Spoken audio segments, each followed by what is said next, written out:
இன்றைக்கி வந்து நம்ம கத்திரிக்காய் சட்னி வைக்க போகிறோம். இட்லி தோசைக்கு தொட்டுக்கிறதுக்கு கத்திரிக்காய் வச்சு சட்னி வைக்க போகிறேன். கொஞ்சம் கடலைப்பருப்பு போட்டுக்கிறோம்.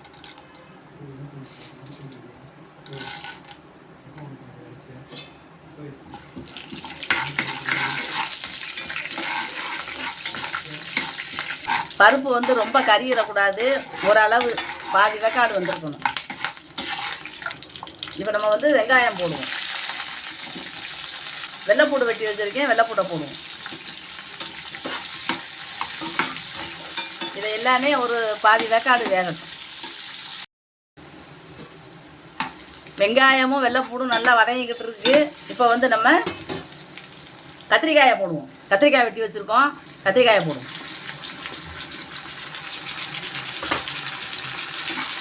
இதையும் நல்லா வதக்கிக்கிறணும்.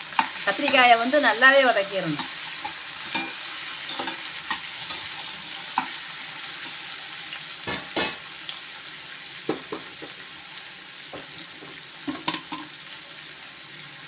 இது காண்ற அளவுக்கு உப்பு போட்டுக்குவோம். கொஞ்சம் போட்டுக்கிட்டு காணாட்டா கூட நம்ம அப்புறம் போட்டுக்கலாம். ஃபஸ்ட்டு நிறையா போட்டுற வேண்டாம். இது நல்லாவே வதங்கட்டும்.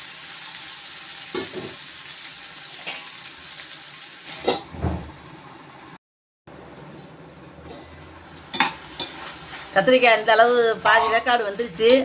ரொம்ப குழையெல்லாம் வேகலை இன்னும். இப்போ வந்து நம்ம தக்காளி போடுவோம். தக்காளி வெட்டி வச்சுருக்கேன், தக்காளியை போடுவோம். ஒரு 3 தக்காளி வெட்டி வச்சுருக்கோம். இது கூடவே கொஞ்சம் புளி போடுவோம். ஏன்னா தக்காளியோட புளிப்பு காணாது, கத்திரிக்காய் போடுறதுனால கொஞ்சம் புளி போட்டுக்குவோம். எல்லாம் சேர்ந்து நல்லா வதங்கி வரட்டும்.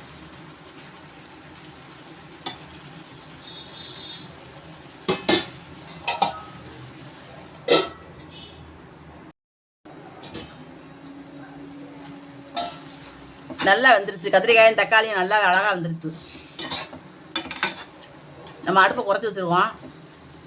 ஏன்னா அதிகமாக வச்சுட்டோம்னா ரொம்ப கறியிடும். கத்திரிக்காய் நல்லா வந்துருச்சு. அப்பா சுட்டுத்தூளை நல்லா பூவாக வந்துருச்சு. இப்போ வந்து நம்ம காரத்துக்கு தனி மிளகாய் பொடி போடுவோம். தனி மிளகாய் பொடி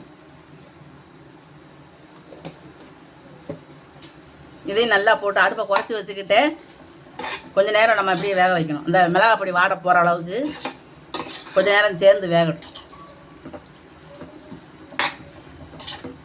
நமக்கு எந்த அளவுக்கு காரம் வேணுமோ அவ்வளவுக்கு போட்டுக்கிற வேண்டியதான். காஞ்ச வத்தல் இருந்தால் கூட போட்டு இதில் வேக வச்சு அப்படியே அரைக்கலாம், ஆற வச்சு. நான் வத்தல் போடாமல் பொடி போட்டிருக்கேன்.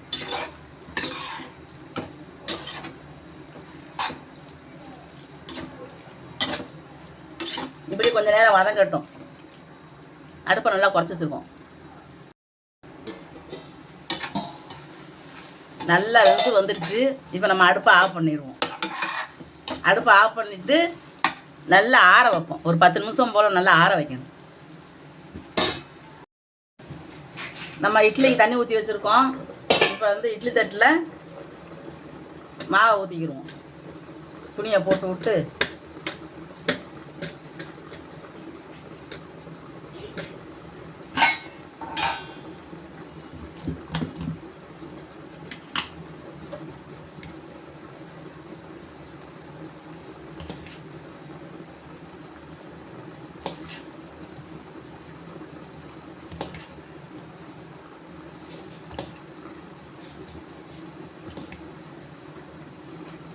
கத்திரிக்காய் சட்னிக்கும் இட்லிக்கும் சூப்பராக இருக்கும். நம்ம வந்து இட்லியை வந்து அவிச்சுக்கிடுவோம்.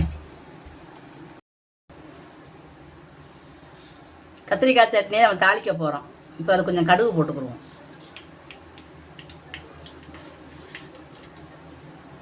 ஒரு 2-3 உளுந்து போடுவோம்.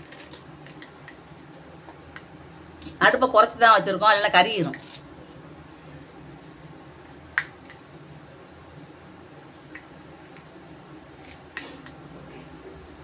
இந்த கருவேப்பிலை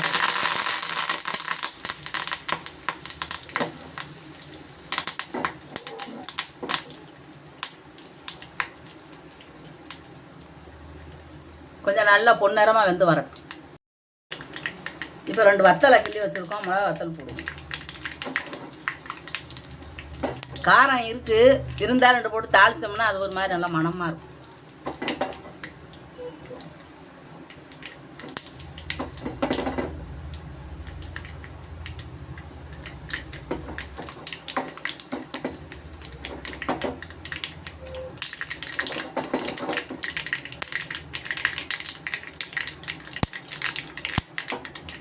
நல்லா வெடிக்க ஆரம்பிச்சிருச்சு.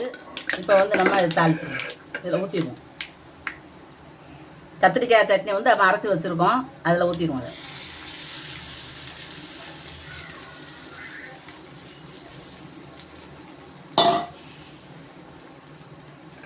இப்போ வந்து இதை வந்து இட்லிக்குனாலும் தோசைக்குனாலும் சூப்பராக இருக்கும். நம்ம வந்து இட்லி அவிச்சு கத்திரிக்காய் சட்னி வச்சுருக்கோம். நம்ம அதை பரிமாறும் போது நம்ம அதை நல்லா கிண்டி விட்டுக்கலாம். அந்த எண்ணெய் எல்லாமே சேர்ந்து சாப்பிட்றதுக்கு சூப்பராக இருக்கும். நல்லா வீட்லேயே அவிச்சிருக்கோம். நல்லா சின்ன சின்ன இட்லியாக தான் இருக்குது. நல்லா பஞ்சு போல் இருக்குது இட்லி. நல்லா இப்படி தொட்டு சாப்பிட்றதுக்கு சூப்பராக இருக்கும். கத்திரிக்காய் சட்னி வந்து ரொம்ப நல்ல டேஸ்ட்டில் இருக்குது. ஏன்னா கத்திரிக்காய் நம்ம நல்லா வதக்கிட்டோம். வெங்காயம் எல்லாமே போட்டு தக்காளி இனிப்பு கொஞ்சம் புளிப்பாக இருக்கணுங்கிறதுக்காக கொஞ்சம் புளியை கொஞ்சம் போட்டிருக்கோம். தக்காளியோட புளிப்பு காணாதுங்கிறதுக்காக கொஞ்சம் புளி போட்டிருக்கோம்.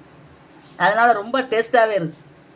கொஞ்சம் கடலப்பருப்பு போட்டு நான் வறுத்தேன். கொஞ்சம் திக்காக இருக்கணும் சட்னிங்கிறதுக்காக. நம்ம கடலப்பருப்பு போடாமல் கூட வைக்கலாம், உளுந்தம்பருப்பு போடலாம். கடலப்பருப்பு பதிலாக உளுந்தம்பருப்பு போடலாம்.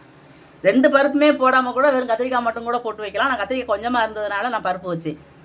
இந்த மாதிரி நீங்களும் செஞ்சு சாப்பிட்டு பாருங்கள். இந்த வீடியோ பிடிச்சிருந்துச்சுன்னா லைக் பண்ணுங்கள், ஷேர் பண்ணுங்கள், சப்ஸ்கிரைப் பண்ணுங்கள், பக்கத்தில் இருக்கிற பெல் பட்டனை அமைக்கி விட்ருங்க.